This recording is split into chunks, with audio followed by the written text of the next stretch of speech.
जय हिंद हमारे सभी व्यूअर्स को। आई होप आप सब अच्छे होंगे और अपने अग्निवीर की तैयारी आप अच्छे से कर रहे होंगे। आज के वीडियो में मैं आपको बताने वाला हूँ जनरल नॉलेज क्वेश्चंस के बारे में, जो कि आपको अग्निवीर, आर्मी, नेवी, एयरफोर्स तीनों में ही सेनाओं में जाने के लिए हेल्प करेगा। ठीक है, इस वीडियो में आपको मैं कुछ ऐसे क्वेश्चंस बताऊंगा जो कि करंट अफेयर से रिलेटेड है। बहुत हद तक चांसेस है जिनके एग्जाम में आने के, उनके ऑप्शंस भी आपको दिए जाएंगे, एमसीक्यू टाइप क्वेश्चंस होंगे और उनका जो आंसर होगा उसको भी हम पूरे जस्टिफाइड मैनर में आपको समझाने वाले हैं। ठीक है, और ये चीज़ इसलिए भी ज़रूरी है क्योंकि आज से 1 महीने बाद आपके रिटन एग्जाम्स, मतलब ऑनलाइन एग्जाम जो है आपके, वो शुरू हो जाएंगे। तो आप आज ही से इन क्वेश्चंस को पढ़ना स्टार्ट करें। हम कोशिश करेंगे कि वीकली बेसिस पे आपको हर सब्जेक्ट के ऐसे क्वेश्चंस आपके सामने लाएं और आपको जितना ज़्यादा हो सके उतना स्टडी मटेरियल प्रोवाइड कर सके। तो मेक श्योर करें आप वीडियो को एंड तक ज़रूर देखें और हमारी बाकी वीडियोज़ को लाइक करें, कमेंट करें, चैनल को सब्सक्राइब करना ना भूलें, सो दैट आप अग्निवीर भर्ती से रिलेटेड सभी अपडेट से जुड़े रहें। और जो सब बच्चे अग्निवीर की तैयारी कर रहे हैं उनके लिए अग्निवीर फिजिकल एकेडमी हमने स्टार्ट कर दी है, जिसमें कि 90 डेज़ का आपका ट्रेनिंग मॉड्यूल होने वाला है। अकोमोडेशन एंड फूड उसमें आपको हम प्रोवाइड करेंगे, ट्रेनिंग देंगे आपको एक्सपायरस ऑफ ऑपरेटिव, और वीकली बेसिस पर होंगे आपके गेस्ट लेक्चर्स। तो जो सब बच्चे हमसे जुड़ना चाहते हैं, हम इस नंबर पर कॉल या व्हाट्सएप वो कर सकते हैं। तो चलिए शुरू करते हैं आज का वीडियो की शुरुआत हम करने वाले हैं 1 से लेके 10 क्वेश्चंस तक। ठीक है, एक एक क्वेश्चंस आप अच्छे से देखें, उसको एनालाइज करें और जैसे हम इसका आंसर आपको बता रहे हैं उस चीज़ को समझने की आप कोशिश करें। ठीक है, सबसे पहला क्वेश्चन है कि जलियांवाला बाग मैसाकेयर कहाँ पर हुआ था। जलियांवाला बाग जब भी आप लोग सुनते हैं तो आपके दिमाग में एक वो इंसिडेंट ज़रूर आता होगा जो कि आपने अपनी बुक्स में पढ़ा होगा, हिस्ट्री की बुक्स में। ठीक है, तो उसी से ये सवाल है कि जलियांवाला बाग का जो हत्याकांड हुआ था वो कब हुआ था। 3 अप्रैल को हुआ था, 8 को हुआ था, 13 को हुआ था या 23 अप्रैल को हुआ था। ठीक है, ये देखिए, ये हिस्ट्री से रिलेटेड क्वेश्चंस हैं और इसमें आपको डेट वाइज बहुत स्पेसिफिक होना पड़ेगा। ठीक है, तो जब हम पूछते हैं कि जलियांवाला बाग मैसेकेयर कब हुआ था, तो उसका सही जवाब है 13 अप्रैल। ठीक है, 13 अप्रैल को, तो 13 अप्रैल 1919 में ये हुआ था, जिसमें कि जो रॉलेट एक्ट था उसके अगेंस्ट धरना देने के लिए सभी लोग इकट्ठा हुए थे। कहाँ पर? जलियांवाला बाग, जो कि है आपका अमृतसर में। ठीक है, वहाँ पर जनरल डायर, एक ब्रिटिश कर्नल था, जनरल डायर, उसने लोगों पर, निहत्थे लोगों पर, ठीक है, क्योंकि वो एक पीसफुल रिवोल्ट था जिसमें कि कोई हिंसा नहीं थी, अहिंसा का ये पूरा रिवोल्ट होने वाला था। उसमें भी बच्चे बूढ़े सब इंक्लूडेड थे और उनके ऊपर गोलियां चलवा दी थी जनरल डायर ने, जिसमें कि 1000 लोग मारे गए थे।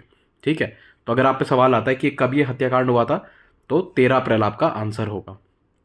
ठीक है, चलते हैं अपने दूसरे क्वेश्चन की तरफ। दूसरा क्वेश्चन है कि जो CAPF होती है, विच union ministry is associated with central armoured police force, मतलब जो CAPF है वो किस मिनिस्ट्री के अंदर आती है। ठीक है, इसके ऊपर वैसे हमने पहले से एक वीडियो बना रखा है, उस वीडियो को आप यहाँ आई बटन में जाके देख सकते हो कि क्या फ़र्क होता है CAPF में और डिफेंस फोर्सेस में। ठीक है, अब जो CAPF है वो किसके अंडर आती है? Ministry of home affairs, ministry of personnel public grievances and pension, या मिनिस्ट्री ऑफ डिफेंस के अंदर। ठीक है, तो इसका सही जवाब होता है मिनिस्ट्री ऑफ होम अफेयर्स, क्योंकि मिनिस्ट्री ऑफ डिफेंस के अंदर तो आती है आपकी army, navy, air force. Ministry of personnel public grievances and pensions, इसमें पेंशन से रिलेटेड, ग्रीवियंसेस से रिलेटेड पूरी मॉनिटरी होती है। तो इसका सही जवाब है मिनिस्ट्री ऑफ होम अफेयर्स। ठीक है, ministry of home affairs GD की भर्ती करवाती है आपकी। ठीक है, और इसके साथ साथ आपके BSF, CISF, SSB और जितनी भी हमारी सेंट्रल आर्मर्ड पुलिस फोर्सेस हैं वो सब आती है मिनिस्ट्री ऑफ होम अफेयर्स के अंडर। ठीक है, ये मिनिस्ट्री ऑफ डिफेंस के अंदर नहीं आती हैं, ये आपको मैं क्लियर कर दूं। चलते हैं अपने अगले सवाल की तरफ कि सितवे पोर्ट अभी रिसेंटली इनॉग्रेट हुआ है, वो किस कंट्री में इनॉग्रेट हुआ है। ठीक है, अब देखिए, इस क्वेश्चन में आपको ना ये चीज़ देखनी है कि एक चीज़ तो इस सवाल में ही एक जवाब है कि किस कंट्री में ये बना है। अगर ये इंडिया में बना होता तो विच स्टेट इसको बोलते, कि किस स्टेट में बना हुआ है, तो उससे हमें पता चल जाता है कि इंडिया में ही बना हुआ है। बट किस कंट्री में बना हुआ है अगर पूछा है तो इसका मतलब है आउटसाइड इंडिया ही बना हुआ है। इंडिया के बाहर किस देश में बना हुआ है? नेपाल, बांग्लादेश, म्यांमार या श्रीलंका। अब अगर आप लोगों ने डिफेंस जनरल्स अगर पढ़े हो, डिफेंस की न्यूज़ अगर आप रेगुलर फॉलो करते हो, तो आपको पता चलेगा कि ये म्यांमार में सितवे पोर्ट है। ये देखिए यहाँ म्यांमार में सितवे पोर्ट है, जिसको इनॉग्रेट करा था म्यांमार के डिप्टी प्राइम मिनिस्टर, ठीक है, और हमारे यूनियन मिनिस्टर सरबंदना सोनोवाल ने, ठीक है। अब इसको इनॉग्रेट करने का मतलब क्या रीज़न है, पहले तो हम ये देखते हैं ये है कहाँ पर। सितवे पोर्ट देखिए यहाँ पर है, जो कि बे ऑफ बंगाल में इसको अटैच करता है। अब देखिए ये इसको बनाने का मेन पर्पस ये है कि कोलकाता से सितवे पोर्ट एक अब डायरेक्ट जरिया बन गया है माल को लाने का, ठीक है। हमारे को अब पूरा चिकन नेक क्रॉस करके नहीं जाना पड़ेगा। इससे क्या होता है, टाइम भी बचता है, और साथ साथ इंपॉर्टेंट लॉजिस्टिक्स हैं हमारे जो, वो टाइमली हम पहुंचा भी सकते हैं। तो इस वजह से इस पोर्ट को बनाया गया है, ठीक है। मेजरली ट्रांसपोर्ट प्रोजेक्ट इसके अंदर आने वाले चीज़ों को ट्रांसपोर्ट करने के लिए, और इसमें असिस्टेंट देने वाली है इनको गवर्नमेंट ऑफ इंडिया, ठीक। अगला है who chairs the governing council meeting of NITI Aayog. NITI Aayog की जो मीटिंग होती है उसको कौन गवर्न करता है, मतलब उसमें मेन चेयरमैन कौन होता है। आपके नीति आयोग के सीईओ, प्रधानमंत्री, फाइनेंस मिनिस्टर, या सुप्रीम कोर्ट के जज, ठीक है। अब जो नीति आयोग है वो गवर्न करते हैं हमारे प्राइम मिनिस्टर, ठीक है। तो इसका अल्टीमेटली आंसर भी होगा प्राइम मिनिस्टर।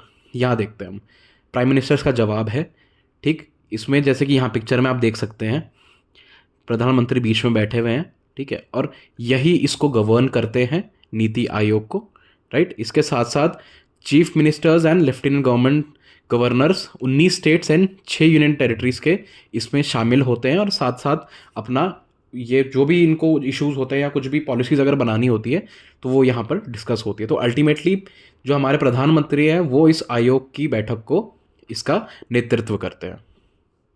नेक्स्ट है हमारा which organization has asked school to consider Indian language as teaching medium.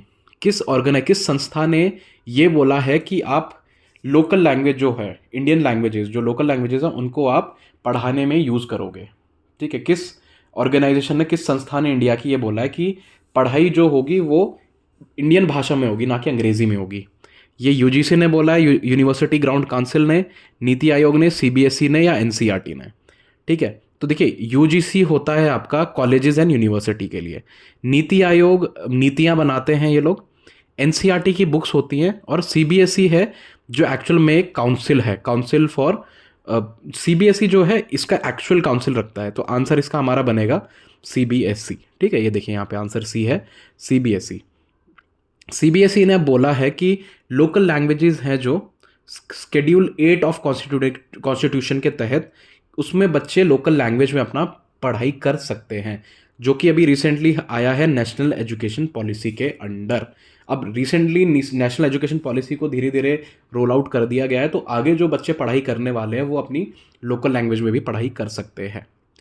चलते हैं अपने अगले सवाल की तरफ। विच ऑर्गेनाइजेशन लॉन्च दी सागर मैत्री इनिशिएटिव। सागर मैत्री इनिशिएटिव अभी रिसेंटली बहुत ज़्यादा बात चर्चाओं में था, तो इसको लॉन्च किसने करा, किस संस्था इसके साथ, कौन सी इसके साथ जुड़ी हुई है। इसरो इसके साथ जुड़ा है, डीआरडीओ इसके साथ जुड़ा है, नेवी, या फिर इंडियन कोस्ट गार्ड। इसका आंसर है डीआरडीओ। डीआरडीओ का इनिशिएटिव है ये सागर मैत्री। ये देखिए आंसर है इसका डीआरडीओ में सागर मैत्री। अब देखो सागर मैत्री क्या है।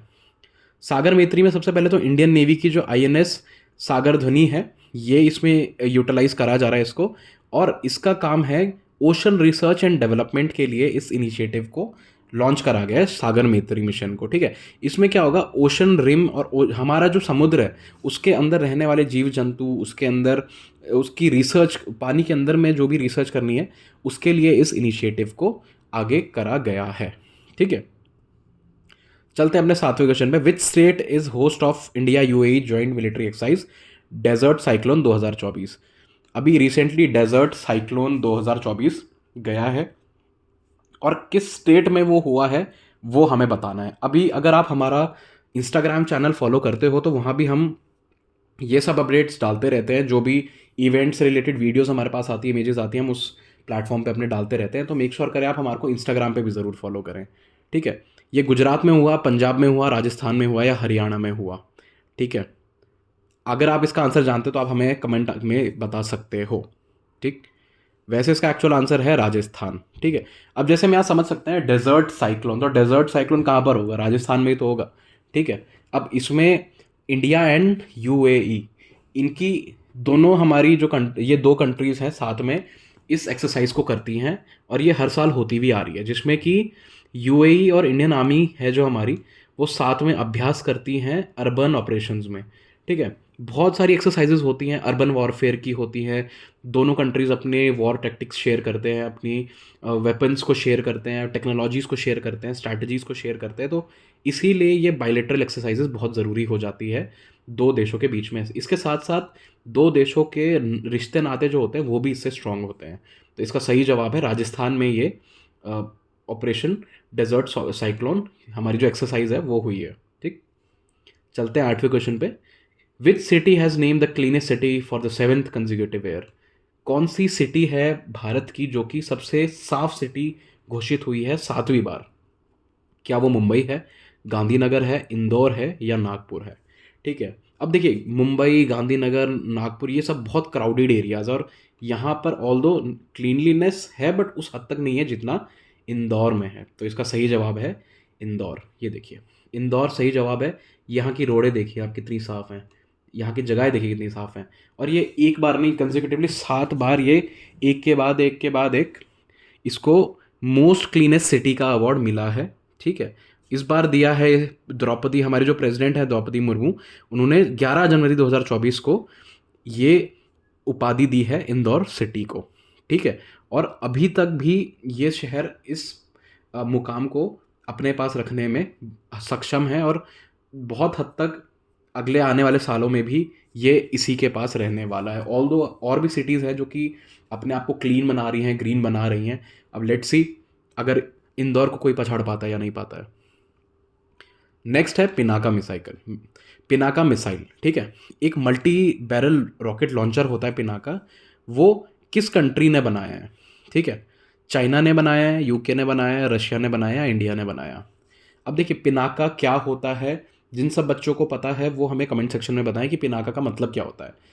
जिन बच्चों को नहीं पता उन्हें मैं बता दूं, पिनाका शिवजी भगवान का जो धनुष है उसको कहा जाता है, ठीक है। और पिनाका है इंडिया का बनाया हुआ मल्टी बैरल रॉकेट लॉन्चर। देखिए आंसर है इसका D, multi barrel rocket launcher. दो साउथ अमेरिकन कंट्रीज़ ने पिनाका लेने के लिए अपना इंटरेस्ट दिखाया है क्योंकि उनको ये बहुत अच्छा लगा है, ठीक है। बात करें इस वेपन के बारे में तो 60 से 70 किलोमीटर तक की रेंज इस मिसाइल लॉन्चर की है, राइट। और साथ ही साथ 2 पॉड्स में ये चलता है। ये देखिए एक पॉड ये है, 2 पॉड ये है, ठीक है, जिसमें कि दोनों में 6 लॉन्चर्स होते हैं। और 48 सेकेंड में हर एक लॉन्चर एक ना एक रॉकेट को लॉन्च कर देता है, ठीक है। तो अपने आप में ये बहुत ही लीथल वेपन है, और भी कंट्रीज़ इसको मांगना चाह रही हैं इंडिया से, ठीक है। और बता दूं कि कारगिल वॉर में भी इसका बढ़ चढ़कर हिस्सा, इस वेपन सिस्टम ने बढ़ चढ़कर हिस्सा लिया और इंडिया को जीत दिलाने में एक अहम भूमिका निभाई। चलते अपने लास्ट क्वेश्चन की तरफ कि इंडिया का जो सबसे पहला अंडर वाटर मेट्रो स्टेशन है वो कहाँ पर है, ठीक है। कोलकाता में है, चेन्नई में है, हैदराबाद में है, बेंगलुरु में। अगर आप रेगुलर न्यूज़ फॉलो करते हो तो उसमें आपने देखा होगा कि कोलकाता में सबसे पहला मेट्रो स्टेशन बना है जिसको कि पीएम नरेंद्र मोदी ने इनॉग्रेट करा है, ठीक है। ये कनेक्ट करेगा हावड़ा को सॉल्ट लेक एरिया से, ठीक है। मिनिस्ट्री ऑफ रेलवेज ने इस चीज़ को डिस्क्लोज कराया कि 10.8 kilometres east west metro route ये होने वाला है, ठीक है। और आगे चल के ये और भी ज़्यादा इलेबोरेट होगा। तो आज का वीडियो यहीं तक। आई होप आप सब समझ गए होंगे कि कैसे जीके के क्वेश्चंस आपको आने वाले हैं, कैसे आपने उनको आंसर करना है। आगे भी हम वीडियो बनाएंगे अलग अलग सब्जेक्ट्स पे, तो मेक श्योर करें आप हमारे चैनल को फॉलो ज़रूर करें और हमारी आने वाली वीडियोस को भी देखें। आज का वीडियो अच्छा लगा हो तो आप हमें हमारे सोशल मीडिया हैंडल जैसे कि फेसबुक और इंस्टाग्राम पे जाके फॉलो कर सकते हो। वहाँ भी आपको हम सेम नाम अग्निवीर ऑनलाइन से मिलेंगे। तो अभी जाइए, फॉलो कीजिए और ऐसे ही प्यार देते रहिए।